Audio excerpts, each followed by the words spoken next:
Do you ever find yourself overwhelmed by emotion? Yes. Yes, that does happen.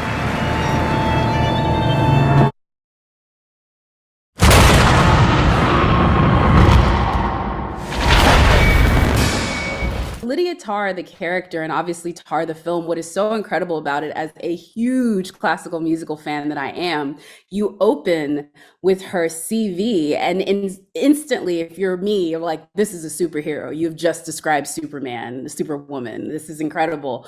But the story is so real and I would say lived in and authentic and has very, I would say, present themes. And it exists in, I think, that fantastical but realistic way. And I know that was a balance that both you, Cate, and Todd set from the beginning. So how did you sort of create it that way within this, again, the choice of the Mahler, everything from your conducting coach, it's so real, but then in so many ways, it's fantastical. Well, it is still a fairy tale in that there's not a female running a major German orchestra. So in that way, we can take there's a lot of poetic license to talk about, to Trojan horse a lot of really big questions, I think, that we were both been thinking about. But it's interesting you talk about that CV, because the genius of what Todd wrote is that you have the CV and you're thinking, wow, my Lord. And then you see her assistant mouthing the CD, knowing that this whole thing is managed. So you realize that there is a kind of there's some form of a manipulation there from the get-go. So this is not going to be, you're not asked to look at this character through rose-colored glasses right from the very beginning.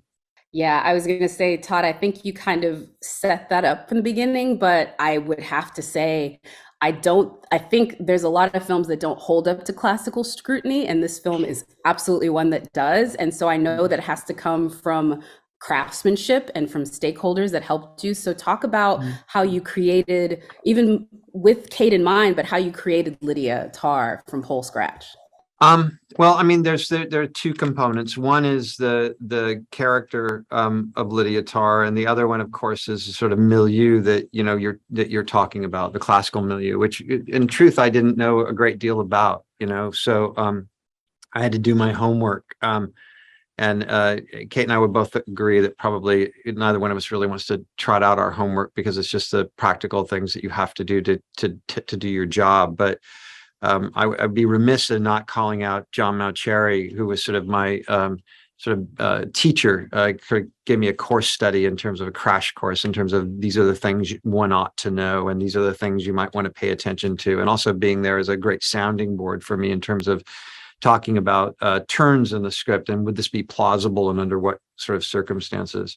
In terms of the character, I'd always imagined this sort of this child, who came from sort of very particular circumstances that she wanted to escape, and that her sort of escape hatch was being introduced to this music through a very particular way, and so she ran towards that escape hatch, and she had dreams in the way that I think in many ways only someone that's so far away from where she finally winds up actually would allow themselves to dream. I don't think that many people that grow up with classical music as a part of their family lives or a part of the world that they live in would ever allow themselves to believe that Lydia Tarr, that they themselves could be at the top of an orchestra such as this. It would have to be somebody that was so far away from it that would allow themselves to actually believe they could get there. And the steps in which they take to get there are many. So you start out with a character that is so driven by salvation through art and salvation through creation, and they feel alive making noise. And they find themselves at turning 50. And now this small child is now a middle-aged person who has achieved so much that they're looking at their life in the rearview mirror, and they start making decisions based on the fact that they're looking at their life in the rearview mirror. And it's interesting to see those decisions and how they sort of like play out within your character. I think for folks like myself who are huge fans of Leonard Bernstein, like this is such a great, I think, companion piece in so many ways. But what inspirations did you draw upon? Your advisors, the physical, I think, manifestations even of what you do with Tar in this are incredible. She literally holds herself like a conductor. Well, that's great. There were many things I had to get to. I had to get granular really quickly with, obviously the conducting, and had to pick up the piano again, which I hadn't played since I was a girl, and all of these things just so that I could play the scenes. And so that the audience, because it's a rehearsal film, it's not a performance film, and so the way, and talking to conductors, in preparation and subsequent to making the movie, the way one conducts a rehearsal is entirely different to the way you actually, the show that you put on when you're in performance or when you're recording, for instance. And I started with, because the pandemic was on, so the chance to be face to face with people wasn't alive to me, wasn't possible.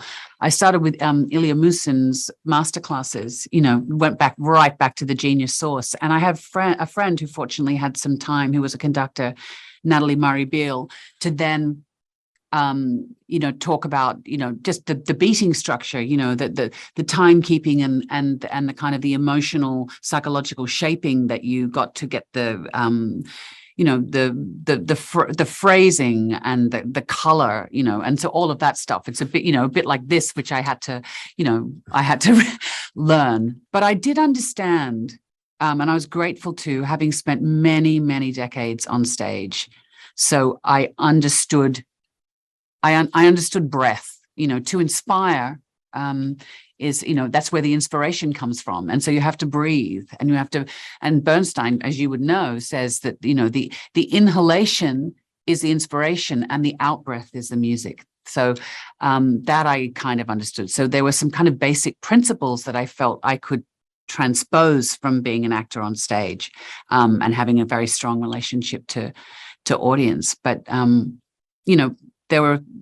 I think nothing could have prepared us all, but for me personally, standing on the podium in front of the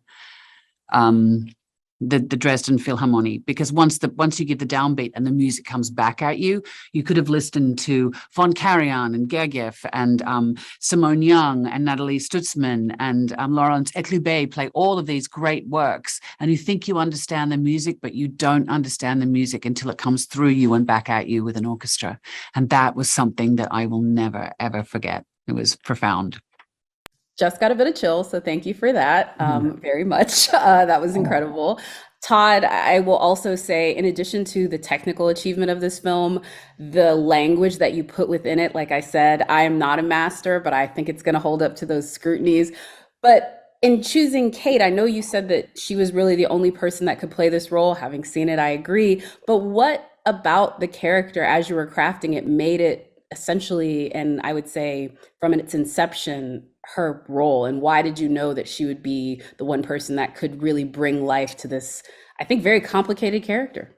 Well, Cate and I started, we met, Cate has different ideas about this. She claims we met years before, but I think we met years ago in the Four Seasons Hotel, and I met you, and you were so disinterested in me, all right. And it's like, it was the most horrendous meeting. But then we met again 10 years later, and I ignored that meeting, which you said never happened, and then we were talking about working we together. Never met. When she says we met 10 years ago. Joan Didion and I had been working on a script for about a year. And I asked Cate if she would meet to talk about it, and we did. We met here in New York. I think we met in this hotel. No, we met downtown at the Crosby. See, and we're never going to agree. We had dinner. She had a lovely suit on. I remember, wide pinstripes, brown suit.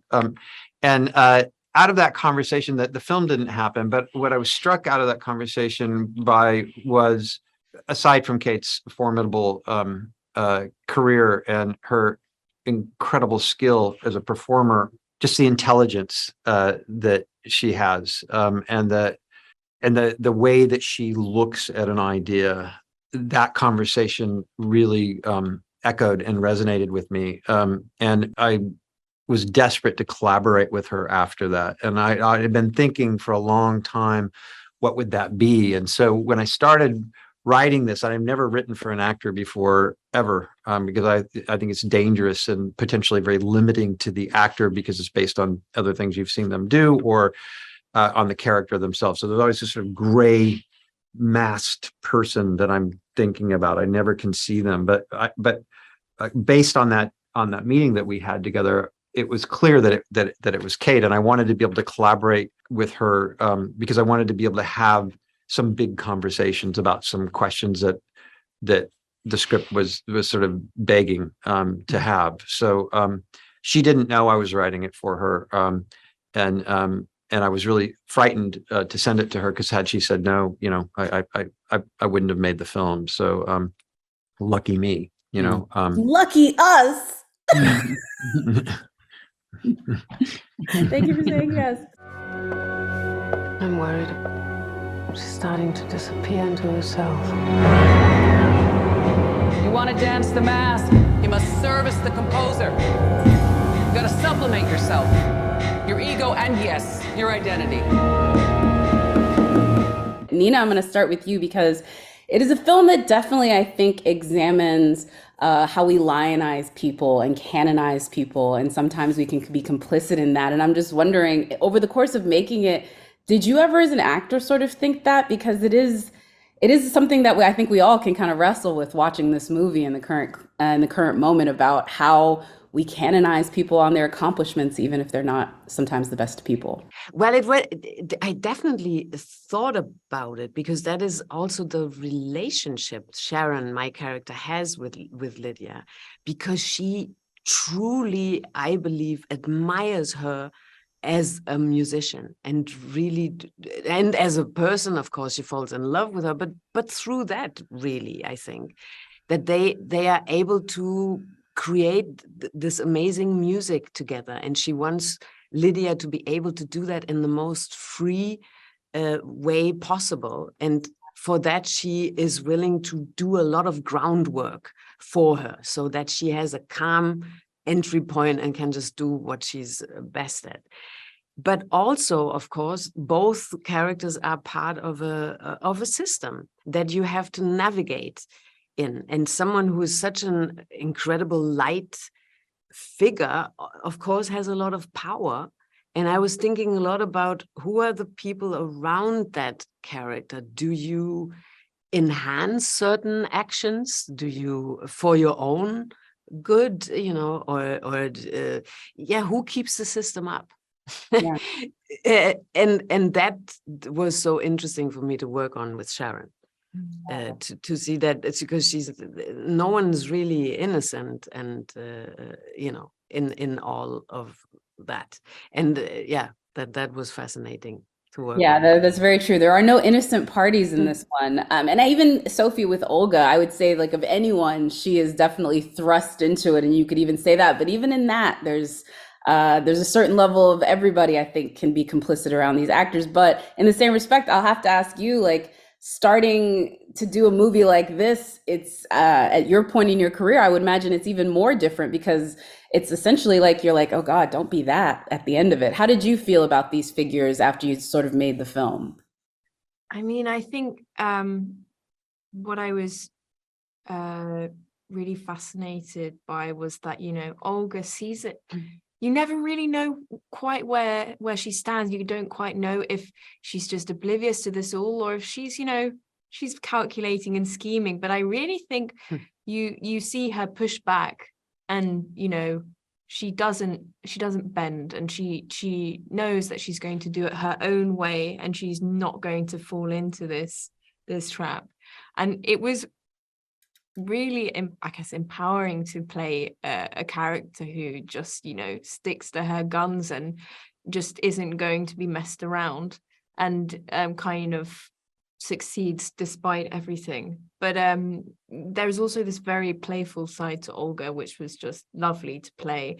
And it's nice to have these scenes that kind of break up the tension in the movie. Some of them didn't make it to cut as well, that were even more kind of young and careless, or she's entering adulthood So she's still very much on the boundary, and you see that a lot in the film, and that was quite fun as well. So yeah. Yeah, her childlike approach to literally kind of every aspect of both composition, music, everything that she sort of does, just from the way that she sort of approaches it, is such in stark contrast to what Cate is doing. She's so stern and serious. And so you can see the literal attraction and the opposites. But for both of you, I am nervous because after you guys, I get to talk to Cate, and like I've done it a couple of times now. I've not gotten any better at it. But I'm just You just have to remember that she's just a lovely person, you know. I know. She's just extremely talented, but she's just a lovely, warm, normal kind of person. I mean, she's amazing. She's a genius, but she is just a lovely person. Yeah. Oh no, she's always great. It's my side that sort of lets it down. But I would ask, what was it as far as working with her like? Because both as Cate Blanchett, the person acting in the scene, but then also as Lydia Tarr, the character, in every scene in the movie, everyone really has to turn their attention to her. She has to command a presence. And then as both actors and people, you have to portray that on screen. But I think obviously as people, you're probably feeling it in real life. So talk about that sort of dichotomy of living in that on set. And Nina, I'll start with you. Well, for me, it's just incredibly inspiring to work with an actor like that, you know, because she, like you said, she is demanding. She takes the scene and her character to places that are surprising, that are daring. The choices she makes, they're bold and they're exciting and unexpected. And it is just such fun to work with that, you know, because that gives you the opportunity to react on such a strong statement that she does in every moment, you know. And I was very curious to see what she would do with Lydia and certain things, because Sharon is not part of the way the whole time. I thought, oh, that's an interesting choice. I don't quite understand, but I guess there is something happening before and after, and she has it all planned out and things. And it is so amazing to see now, when you watch the film, how fine she, with having all these different moments, how multifaceted her play is. It's just stunning, and it's so. She's got a certain control over it, and just enough, you know, that it's also free and she can react and flow with the partners also, you know. But she's in control of what she does, and that is it's just fascinating. It was a gift. Yeah, and a gift to watch, literally a masterful to watch in every way, shape, or form. And then Sophie, again, this is your first film, which I had in no way, I found that out reading the press notes, and I literally read it twice because I couldn't believe that information. But I love that you're now able to be like giving me my courage, like she's fine, but come on, girl, that first day walking on set, you can't pretend. No. I'll be truly honest with you. The first time I met her, we were doing a rehearsal, like with the person who taught her to conduct, Natalie Marie Beale. And I remember it was like 2 floors. So I heard her come in downstairs and I heard her voice. And I was just like, I am hallucinating. Because, you know, I've grown up seeing her on my TV screen my whole life and being like a huge admirer of her work. And I remember she was like, hi, I'm Cate Blanchett. Nice to meet you. I'm like, I know. Hi. I think I didn't really speak very much for the first 5 minutes because I just didn't really kind of know how to act, and then I had to play for her as well, which was super scary. But I quickly learned that she is one of the, like I said, kindest, warmest, most encouraging people I have met. And she really helped me a lot when we were filming and was always coming with suggestions, and she was so supportive and encouraging. And like Olga and Lydia, or I guess Lydia sees Olga, or she sees her younger self in Olga, and she kind of, Olga becomes somewhat of a muse for Tar's creative energy. And so to have that kind of, and of course, Olga looks up to her as the amazing conductor that she is. So it was amazing to be able to learn from Cate, and then to be able to pass on a little bit of musical knowledge as well. you know, the kind of two-sided way, or yeah, I don't know how to say, but I learned a lot from her, and I felt very honored that I was like allowed to pass on a little bit of knowledge as well. But I just felt so lucky to work with this amazing cast and director and crew, and I just had an amazing time, really.